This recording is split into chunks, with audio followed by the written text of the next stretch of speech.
মুক্তিযুদ্ধ বিরোধী শক্তি যতই বাধা সৃষ্টি করুক তাদের প্রতিহত করতে হবে বলে মন্তব্য করেছেন রাষ্ট্রপতি মোহাম্মদ শাহাবুদ্দিন। বর্তমানে দেশের বিদ্যমান পরিস্থিতিতে অতৃপ্ত হয়ে পড়েছে দেশের সর্বস্তরের সাধারণ জনগণ।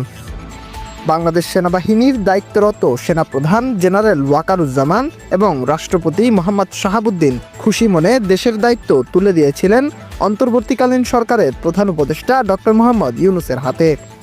তবে দেশ এবং দেশের মানুষের কাছে দায়িত্ব পালনে সম্পূর্ণ ব্যর্থ তিনি। দেশের শান্তি শৃঙ্খলা নষ্টের পাশাপাশি পদে পদে বিক্ষোভ মিছিলের মাধ্যমে দেশে সৃষ্টি হয়েছে ব্যাপক বিশৃঙ্খলা। বিনা অপরাধে ইস্কন নিষিদ্ধের প্রতিবাদে মেতে উঠেছে ভারত বাংলাদেশের সর্বস্তরের সাধারণ জনগণ। দেশের এরূপ পরিস্থিতি পর্যালোচনা করে চরম ক্ষিপ্ত হয়ে বিস্ফোরক মন্তব্য করেছেন রাষ্ট্রপতি মোহাম্মদ শাহাবুদ্দিন।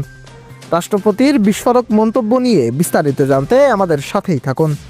দেশের এরূপ পরিস্থিতি পর্যালোচনা করতে গিয়ে রাষ্ট্রপতি বলেন, অকৃতজ্ঞ অন্তর্বর্তীকালীন সরকার দিয়ে দেশ চালানো কোনোভাবেই সম্ভব না। দেশের এরূপ পরিস্থিতি পর্যালোচনা করতে গিয়ে রাষ্ট্রপতি বলেন, অকৃতজ্ঞ অন্তর্বর্তীকালীন সরকার দিয়ে দেশ চালানো কোনোভাবেই সম্ভব না।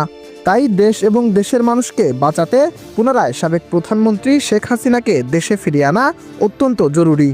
সেই সাথে শেখ হাসিনাকে দেশে ফেরাতে জাতিসংঘে আপিল করতে চান রাষ্ট্রপতি মোহাম্মদ শাহাবুদ্দিন।